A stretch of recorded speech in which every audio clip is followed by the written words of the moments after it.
Hey everyone, welcome. This is Eric Rodebois, 5 Minutes with Eric, EPGD Attorneys at Law PA. I'm coming at you from Miami, Florida. I'm sure you guys know we've recently opened up a Washington, D.C. and a West Palm Beach office. And today is a real quick 5 minutes, and the question is very simple. If I've worked somewhere for a really long time and I need to quit for personal reasons, am I entitled to any severance? So this is a true story. A friend of mine, a friend of the family actually, had a stroke a couple years ago. The good news is she survived the stroke. She's pretty okay. The bad news is it really affected her eyesight and her attention span, and she's really struggling at work. Now, the company she's working for hasn't let her go, but she personally feels like she's finally ready in her life to take a different direction. And so she comes to me and says, Eric, I really need a severance so that I can have some time to get my life together and think about things. And question number one, do I have a severance?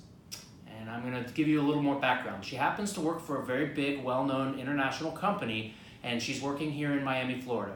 So under Florida law, you are not entitled to any sort of automatic benefit, pension, severance, etc., unless it's part of the contract you have with your job. So the teachers, as members of a teachers union, negotiate these types of benefits with their employer. Or maybe there's other types of benefits from other types of companies. So if you work for the government, that might be just one of the things that's included in your agreement with them.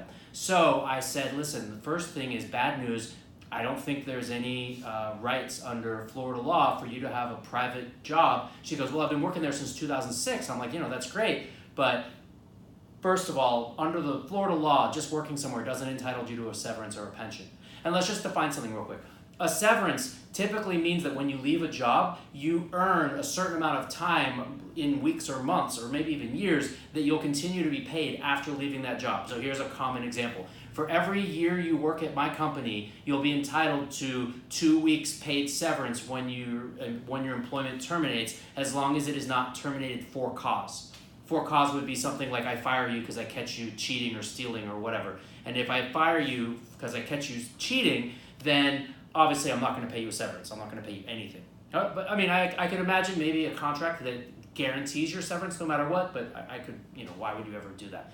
So that's a severance. So I say to her, I don't think you're entitled to anything under the law. What about contracts? She goes, well, I don't think I signed anything. I'm like, okay, well, can you check? She goes, well, I think I signed a non-compete when I started working there in 2006. And I said, well, a lot of times a non-compete will actually include, as consideration for the non-compete, a certain amount of money. I was just looking at a non-compete for Carnival Cruise Lines for one of their executives, and sure enough, it said, for 6 months you can't compete, and we'll pay you for 6 months. Now that's not really a severance, that's more just like consideration for them buying a couple months of his life of not competing against them. She goes, well, I'm not sure I had anything. I'm gonna go, also, maybe an employment handbook, maybe a policies and procedure, like maybe in whatever company that is, it says that employees shall be entitled to a severance of whatever it is. But again, we're looking for a contract now. So I don't think there's anything under the law. So now I'm looking for a contract. And she goes, well, I won't raise red flags if I ask them for my employment contracts? And I go, no. Every employee in America who has an employment contract is allowed to go to HR and say, hey, would you guys mind if I get a copy of anything I've signed for my records? Because maybe she doesn't remember what was in the non-compete. Or maybe they had her sign a contract, she didn't know about it. Or maybe in the employment handbook that she signed an acknowledgement for, it clearly says that she's entitled to X, Y, and Z. Okay, so what's the point of the story? The point of the story is if you want a severance, you need to negotiate it either at the beginning, which is the best time to negotiate. Oh, you want me to work for you? Fine, I want to negotiate a severance. If I work for you for 5 years, I want 5 weeks paid or 5 months paid or whatever it is you can negotiate. As long as I'm not being terminated for cause.